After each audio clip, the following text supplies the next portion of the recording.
Okay, तो finance for beginners के second video में आज बात करेंगे फाइनेंशियल रेजोल्यूशंस फॉर 2024 के बारे में। ये देखो, मैंने जो स्टार्ट किया था वो चैप्टर वाइज किया था, लेकिन मुझे लगा था जुपिटर ने चैप्टर वाइज ही सेट किया हुआ होगा, लेकिन ये हॉच पॉच है, मतलब इधर उधर एक रैंडम सीक्वेंस में है। तो मैंने पर्सनली इसकी एक सीक्वेंस बनाई है, तो उस हिसाब से चलेंगे आगे की तरफ। ठीक है, पहली वीडियो में हमने डेली SIPs के बेनिफिट के बारे में बात कर लिया था। इस बुक का भी सेकंड चैप्टर हो गया और इंटरेस्टिंग है, मतलब सेल्फ के ऊपर वर्क करने टाइप की बुक है, मतलब पढ़ के थोड़ी सी सीख लो, थोड़ा सोचो अपनी लाइफ के बारे में, उस टाइप की बुक है। चलते हैं फाइनेंशियल रेजोल्यूशन फॉर 2024। तो बात करें कि इन्वेस्टिंग अगर आप आज से शुरू करते हो तो आपका कल का जो फ्यूचर है वो थोड़ा सा बेटर सिक्योर्ड रहेगा। ठीक है, बशर्ते इसके कि आप कुछ भी सेविंग नहीं करो तो बाद में आपको कुछ प्रॉब्लम्स आ सकती हैं। इसका जो सबसे पहला चैप्टर है इसके बारे में है कि 30% तक की सैलरी या 30% तक की आपकी इनकम, 30% तक आपका अगर बिजनेस इनकम होता है, 30% तक की पॉकेट मनी कॉलेज स्टूडेंट्स को, जो कि थोड़ा सा मुश्किल है, मैं समझ सकता हूँ, लेकिन ये एक आइडियल सिचुएशन है कि अगर आप 30% तक सेव करते हो तो आप बहुत अच्छी सिचुएशन में होगे।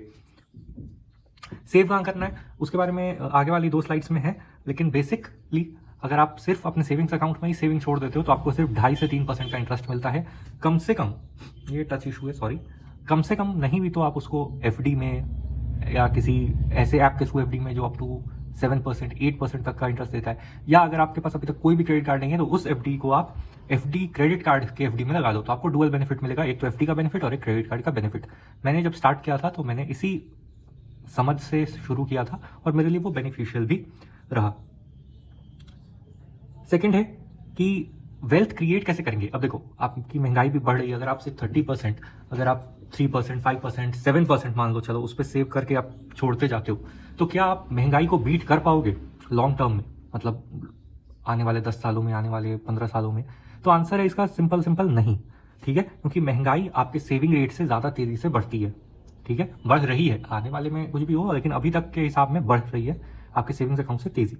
लेकिन जो इक्विटी म्यूचुअल फंड स्कीम्स होते हैं उसमें एवरेज रिटर्न 12 से 17% तक का होता है।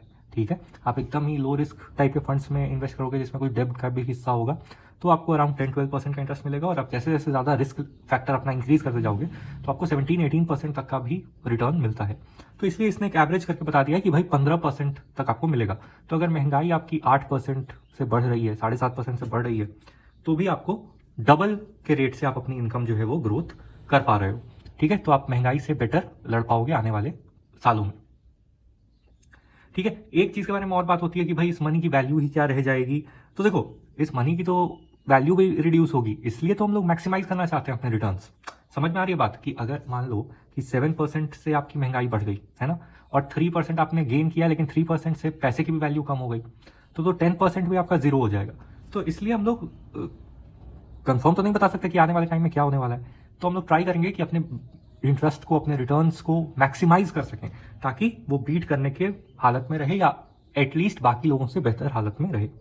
फिर होता है एक इमरजेंसी फंड। इमरजेंसी फंड क्या होता है? देखो, ये रिस्क टू रिटर्न रेशियो के टर्म्स में कैलकुलेट होता है, और सिंपल अगर समझना चाहो तो अगर आप 1 रुपए कहीं किसी को देते हो और आपको 2 रुपए मिलते हैं, लेकिन वो सामने वाला इंसान आप बिल्कुल भी नहीं जानते हो, ना वो आपके देश में रहता है ना दुनिया में रहता है, आपको वो अमेरिका से बोल रहा है कुछ भी कि भाई 1 रुपए मुझे $1 भेज दो, मैं $2 भेजूंगा, तो आपका रिस्क बहुत ज़्यादा है, क्योंकि आप ना विदेश जा सकते हो, ना पासपोर्ट है, ना कुछ है, तो आप जान नहीं पाओगे कि क्या हो रहा है वैसे के साथ। बशर्ते इसके कि कोई आपके ही मोहल्ले में, आपके ही फैमिली में कोई तो भी ऐसा है जिसको आप कांटेक्ट कर सकते हो अपने रिटर्न्स के बारे में कांटेक्ट जानने के लिए, वो किस तरह से ग्रो कर रहा है। तो इस सोच के साथ अलग अलग तरह का रिस्क प्रोफाइल होता है, रिस्क क्राइटेरियाज होता है, और उसी पे देखा गया है कि रिटर्न्स उसी हिसाब से वैरी करता है। आप अगर एकदम सेफ इंस्ट्रूमेंट में रखते हो, जैसे 5 लाख रुपए तक आपका FD जो है वो इंश्योर्ड है। इंश्योर्ड मतलब अगर उस बैंक को कुछ हो जाता है तो भी DICGC, जो कि एक बॉडी है इंश्योरेंस रिलेटेड, वो आपके पैसे, डिपॉजिट जो भी है वो लौटाएगी अप टू 5 लाख। ठीक है, अप टू 5 लाख पर बैंक का भी अब नियम है, तो अगर आप बैंक भी चेंज करते हो तो आप उस हिसाब से भी इंक्रीज कर सकते हो। इमरजेंसी फंड में एक और इंपॉर्टेंट चीज होती है लिक्विडिटी। लिक्विडिटी का क्या मतलब होता है? वर्ड से क्लियर हो रहा है कि मतलब कितने इजीली आपको वो फंड जो है वो अवेलेबल हो जाते हैं। जैसे मान लो आपको आज जरूरत हो गई 1 लाख रुपए की, आपके पास 1 लाख सेविंग्स अकाउंट में भी है, आपके पास 1 लाख FD में भी है, आपके पास 1 लाख म्यूचुअल फंड में भी है, आपके पास 1 लाख गोल्ड में भी है। मान के चलते हैं आपके पास 1 लाख रुपए हर एसेट क्लास में है। अब प्रॉब्लम और सॉल्यूशन आप क्या देखोगे कि सेविंग्स अकाउंट से तो आपने बस डेबिट कार्ड डाला या चेक काटा और वो तुरंत पैसे आपके पास आ गए। तो लिक्विडिटी क्या है, बहुत मस्त, बहुत 100%, मतलब 1.5 लाख रुपए आपके सेविंग्स अकाउंट में थे, आपके 1 सेकंड में बाहर आ गए।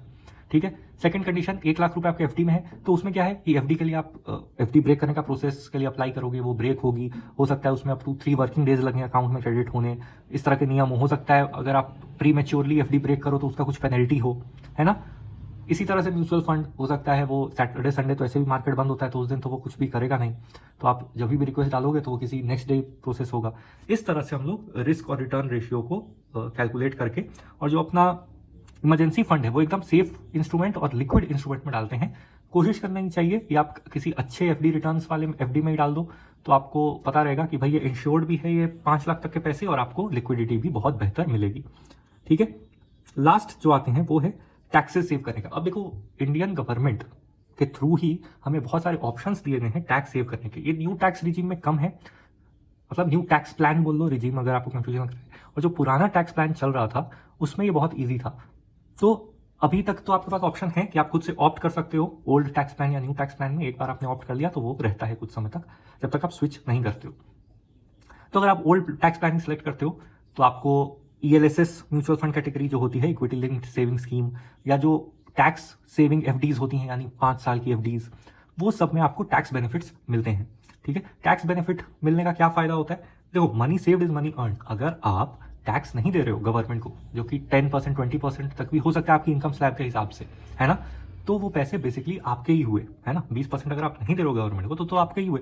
हाँ, गलत तरीके से टैक्स बचाने से अच्छा है या टैक्स की चोरी करने से अच्छा है, जो कि देश के लिए भी उतना बेटरमेंट में नहीं रहता है, कि आप इन सारे स्कीम्स का फायदा उठाओ, जो भी टैक्स सेविंग स्कीम्स आपके लिए अवेलेबल हैं।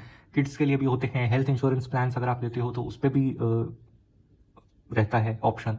अगर आप बिजनेस करते हो तो आपके पास और भी ज्यादा ऑप्शन हैं कि आप रेवेन्यू में दिखा दो, कुछ लॉस दिखा दो, इस तरह के बहुत सारे। हाँ, अगर सच में लॉस हुआ है तो मतलब मैं एक बात बता रहा हूं कि इस तरह की आप प्लानिंग करके कर सकते हो। लास्ट है कि हेल्थ इंश्योरेंस में सेव करेंगे ही, तो हेल्थ इंश्योरेंस में सेव करने का सबसे इंपॉर्टेंट पॉइंट ये आ जाता है कि हेल्थ, आपने देखा होगा हेल्थ फैसिलिटीज जो है वो बहुत महंगी होती जा रही हैं। आप एक भी बड़े हॉस्पिटल में जाके देखो, एक तो भीड़ की भीड़ रहती ही है, दूसरा आपको मतलब पैसे बहते हैं एक तरह से वहां पे, है ना। आप एक नॉर्मल इंजेक्शन लेने जाओ, वहाँ के जो इन हाउस जो फार्मेसी होती है, एग्जाम्पल के लिए नाम क्या लेना, लेकिन खैर, तो वहाँ पे आप साफ आपको पता चलता है कि यार ये तो बाहर वाले मेडिकल में, मेरे घर के पास वाले मेडिकल में सस्ती है, लेकिन वहाँ पे आप फंस जाओगे ना, क्योंकि आप एक मेडिकल इंस्टीट्यूट के, एक हॉस्पिटल के अंदर होगे, वहाँ के सर्विसेज यूज़ करोगे, और क्योंकि उस टाइम वैसा रिस्क रहता है, उस टाइम वैसी ज़रूरत रहती है, तो लोग जो हैं वो भी ये नहीं करते कि भाई चलो बाहर से जाके ले आते हैं। तो इतना ही रखते हैं इस वीडियो में, और नेक्स्ट अपडेट के साथ फिर मिलेंगे। इन सारे जो भी प्लान्स बताए गए हैं इस पर फोकस करो, ध्यान दो और इसको फॉलो करो, तो आपकी आने वाला जो 2024 के बाद के जो भी साल हैं, आप जैसे जैसे इंप्लीमेंट करते जाओगे वैसे वैसे आप बेनिफिट देखते जाओगे। ठीक है। Compounding is king. इतना ही रखना है।